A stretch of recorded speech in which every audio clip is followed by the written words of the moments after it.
Welcome back to the GSMC Dead Ball Sports Podcast, hosted by GSMC Sports Network. I'm your host, Nolan Jamber. Sorry, it's a little windy outside my window, so you might hear some, rattling here and there throughout the episode today. But today, like I said yesterday, this week, honestly, is going to be very heavily NBA, NFL based, NBA playoffs, and the NFL draft just happened. So we're gonna keep talking about that as long as we can. But today's gonna be the last day for that. Last day talking about the draft. Now going forward, it's going to be future, like how teams are going to do, all that stuff. So we're starting off with the NFL draft. We'll recap. We did yesterday like a first round recap. I'm going to do an overall like recap of the draft. Like, I don't know, kind of like surprises, I guess you could say, players who fell. After that, we're doing one segment of NFL. The rest are NBA. We're doing the NBA awards, players who, who are nominated for awards, players who've already won. Recap the two games from last night. Preview the four games for tonight. And then talk about Giannis and the Bucks. Just, what's happening next for him. Before we get to any of that, though, tips and donations. Tips and donations are always greatly appreciated. By tipping and donating, it shows that you guys care about the content that we're putting out, and we're putting out the best content that we possibly can. So if you do want to tip or donate and show your support and you're in the live stream, feel free to do that with the super chat and sticker feature. And if you're not in the live stream or want to tip or donate, feel free to do that with the two links in the bio and in the description of the GSMC, site. Even if you don't want to tip or donate, and show support, you can always do that by leaving a comment in the live stream comment section, YouTube comment section, anything. It really, being able to see you guys comment, leave, your own takes in the own comment section. It's really good to see. I love being able to talk to you guys. It really just helps me just become, more close with the viewers. I like being able to meet, know what you guys think about certain topics, and that's why I love doing what I do. But like I said, if you do want to tip or donate and you're in the live stream to show your support, feel free to do so with the super chat and sticker feature. And if you're not in the live stream, feel free to do that with the two links in the bio and in the description. With that being said, let's get into the first topic of the day, the NFL draft. The NFL draft concluded this weekend on Saturday. And yesterday, I basically did another recap. I kind of summed it all up, summarized what happened. Today, I'm going to be kind of doing more of just surprises throughout the draft. Players who fell, whole positions that were just entirely negated, anything like that. So I'm going to start it off by talking about... we'll do Shedeur Sanders first. Talk about Shedeur. He was possibly the biggest drop-off in a player in draft stock in NFL history, in draft history. A projected first-round pick dropping all the way to the fifth round is something you don't see, unless it's in movies. It's like a TV scene or a movie scene. You never see that.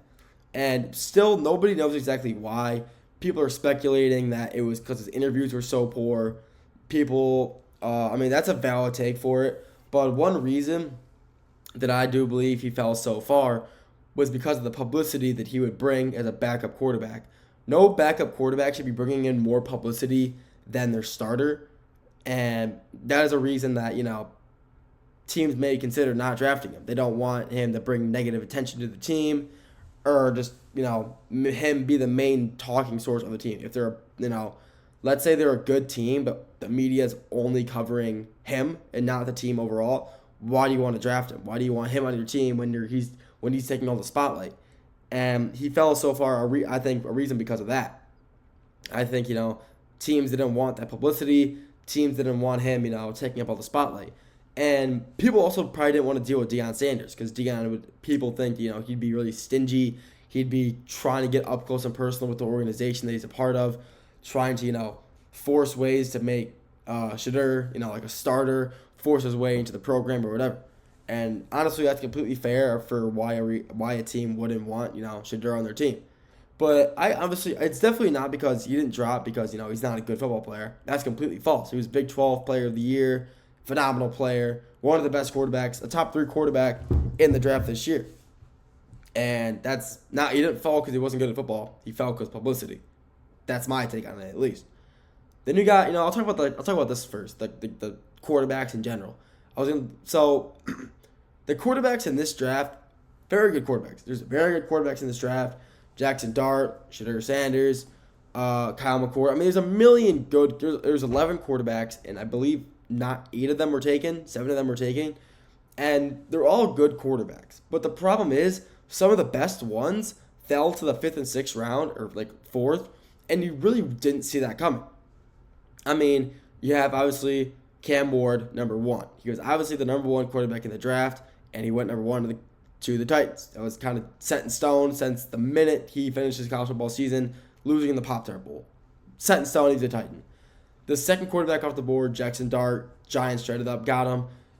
It wasn't a bad take. Wasn't a bad take at all. I think, he's going to develop. He's going to have to develop because I don't know if he's exactly NFL ready yet, but he will be in time. And then the third quarterback off the board, who nobody saw going that early, was the kid out of Louisville, Tyler. Excuse me. Tyler Show, I can never say his last name. Definitely, I'm not going to hit on the guy because obviously he got drafted to an NFL team. But he definitely wasn't the caliber of quarterback you would see drafted in that early second round to the Saints, who are in desperate need of a quarterback. They have, Derek Carr just got hurt. Spencer Rattler, I mean, he's one of their backups. He's not he's not horrible, but, he's not going to lead the Saints to a playoff berth. I mean, there's just a very questionable decision there of why the Saints took him over a million other guys. Quinn Ewers, Will Howard, Kyle McCord, Shedeur Sanders. There's a million quarterbacks there's multiple other quarterbacks who were above him, who are honestly better players, but the Saints must have saw something in him to pick him up.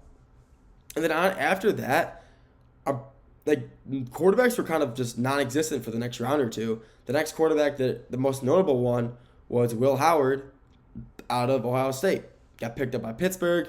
Him and Jack Sawyer are paired up there in Pittsburgh. That's going to be Pittsburgh needed a quarterback, and I guess they see Will Howard fitting that system well, so they picked him up. And he's a great quarterback. Just won a national championship, brought Ohio State back to glory.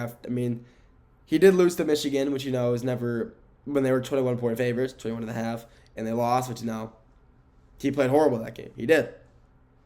But then he went on to prove that I'm great. And he just pummeled his way to a national championship, brought another ring back to Ohio State since 2014 when it was still the 4 team, one of the first years in the playoffs. He fell pretty far. I thought he would be at least a 3rd round pick, but same with Quinn Ewers. Quinn Ewers was a great quarterback. He wasn't. I don't think he was better than Will Howard, but he wasn't a bad quarterback. He did have injuries. He's suffering from injuries, but he's still a good quarterback nonetheless. And him falling all the way to the 6th round to the Miami Dolphins, who need a good backup quarterback for Tua because, how Tua's injured. Tua's an injured person. He gets, concussions, what's happening with him. So they need a good backup quarterback. And the fact that he was able to fall that far and the Dolphins being able to pick him up, good for them. He's a good quarterback. He's going to do well. He's going to help. He's going to get developed behind Tua. And, the Dolphins tend to have decent quarterbacks. And I think he can develop really well there and step up when needed, especially if Tua gets injured again this season, which I hope not. Tua's a great quarterback, but I hope he doesn't get injured. But if he does, worst comes to worst, they got Quinn Ewers to back him up. And then Kyle McCord going to the Eagles in the 6th round as well. All these quarterbacks just fell so far. But I thought Kyle McCord was honestly going to be picked up earlier. I think Kyle McCord was definitely the most underrated quarterback in this draft class. Yeah, he did throw. He throws picks here and there, but he's still a great quarterback. He transferred out of Ohio State, went to Syracuse, and just dominated. He dominated Syracuse. Great record. And honestly, I thought McCord could have been, sleeper, one of the earliest QB picks in the draft. I thought he could have gone at least 3rd or 4th round, but I was wrong. Unfortunately, I was wrong. But he's a great quarterback. I think he'll sit behind Jalen Hurts. And he will develop. Kyle McCord is a great quarterback. He's a great build for a quarterback. He's big. He's strong. He can throw far. Accurate, not, his accuracy isn't the best, but he still has a lot of potential to be a great quarterback, and he can learn a lot from Jalen Hurts. So that's what I'm going to talk about quarterbacks. All these quarterbacks, it's kind of dropped throughout the draft, and I thought a lot of them would be going a lot earlier. But another guy I want to talk about, it's not a quarterback, a cornerback this time, Will Johnson out of Michigan. Will Johnson was a projected top 10 pick, and he fell to the 2nd round. 2nd round's not bad at all. Being drafted in the 2nd round is, a team needs a cornerback, but they must have needed something a lot more, more notable than a cornerback at the time. And Will Johnson, obviously, phenomenal quarterback, phenomenal corner.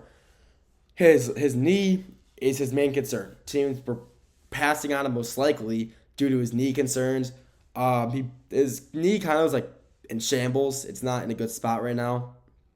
And it was, he was out for the last few games of the season last year because of his knee.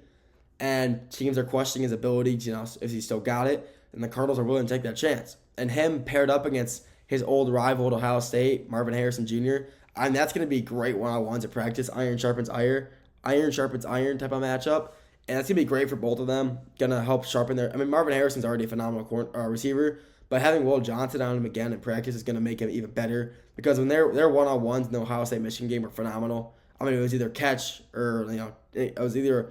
There was no bad ball. It was either a catch or deflection. And it was a great one-on-one matchup. And I'm excited to see how they match up against in practice. Hopefully Will Johnson can stay healthy. One of the best cornerbacks in the draft, possibly the best cornerback in the draft, fell in the second round due to injuries. But that just shows how good he is, that a team is willing to risk it all on a cornerback who is so good even though he's injured. It just shows how good of a cornerback he is and how good of a player overall he is. That's all I got for this segment. And the NFL today. Next 4 segments talk about the NBA. Talk about the NBA awards, like MVP, sixth man, all that. Preview the games for tonight and, talk about the game, recap the games from last night, and then talk about Giannis and the Bucks after that. We'll get to all after the break.